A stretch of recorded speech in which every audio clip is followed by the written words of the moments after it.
परमेश्वर के धन्य नाम की महिमा हो। प्रभात मनन के सत्र 2719 में आप सभी का बड़े प्रेम के साथ स्वागत करता हूँ। आइए आज के मनन के लिए हम पढ़ते हैं प्रकाशित वाक्य अध्याय 1 पद 16। वो अपने दाहिने हाथ में 7 तारे लिए हुए था और उसके मुख से तेज 2धारी तलवार निकलती थी। उसका मुंह ऐसा प्रज्वलित था जैसा सूर्य कड़ी धूप के समय चमकता। 16वीं पद की ओर जब हम आते हैं, यहाँ प्रेरित यूहन्ना सूचित करता है कि दर्शन में उन्होंने ये देखा कि यीशु मसीह अपने दाहिने हाथ में 7 तारे लिए हुए हैं। इसी अध्याय के 20वीं पद से आप ये समझ सकते हैं कि 7 तारे 7 कलीसियाओं के दूतों को सूचित करते हैं। हमारे पूर्व के एक मनन में ये आपके साथ मैंने साझा किया था कि बाइबल में 7 संख्या परिपूर्णता अथवा परफेक्शन को सूचित करती है। 7 तारे यदि कलीसियाओं के दूत हो और उन 7 तारों को प्रभु यीशु थामे हुए हो, तो ये सूचित करता है कि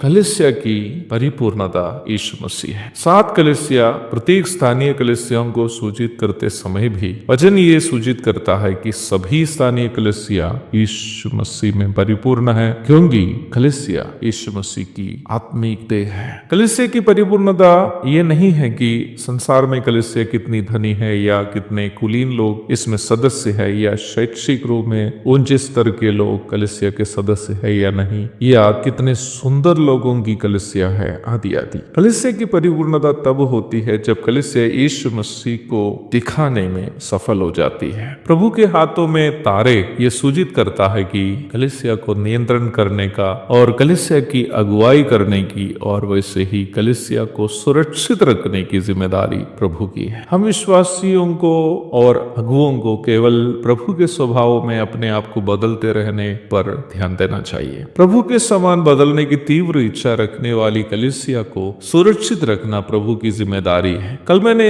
एक वीडियो देखा जिसमें देखा कि हमारे देश के एक कट्टरपंथी हिंदू संगठन यूपी में एक काउंटर खोला है ताकि अपने सदस्यों को ये सूचित कर सके कि कहाँ कहाँ चर्च पर हमला करे या प्रार्थना सभाओं को धर्म परिवर्तन के झूठा आरोप लगाकर बाधित करे। इन बातें देखते और सुनते समय निर्दोष मसीह विश्वासियों के अंदर घबराहट होना स्वाभाविक है, लेकिन वचन हमें ये सांत्वना देता है कि कलीसिया प्रभु के हाथों में सुरक्षित है। हमें सुरक्षा प्रदान करना उनका काम है जिसके हाथों में हम हैं। हमारी जिम्मेदारी यह है कि हम व्यक्तिगत रूप में और कलीसिया के रूप में यीशु मसीह के नैतिक स्वभावों में बढ़ते रहे। जिस कलीसिया को यीशु मसीह के स्वभाव में बढ़ने की इच्छा नहीं है, या जिस व्यक्ति को जो दावा करता है कि वह मसीही है, ये इच्छा नहीं हो कि वह यीशु मसीह की गवाही अपने जीवन से दे, वह कलीसिया या व्यक्ति यीशु मसीह का होने की कोई संभावना नहीं है। यदि हम प्रभु के हैं तो इसका सबसे बड़ी पहचान यह होगी कि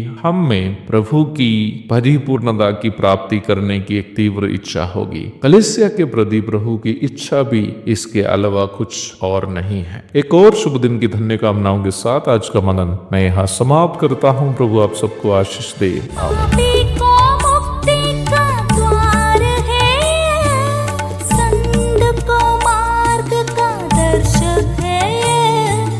विश्वास जो करते हैं उस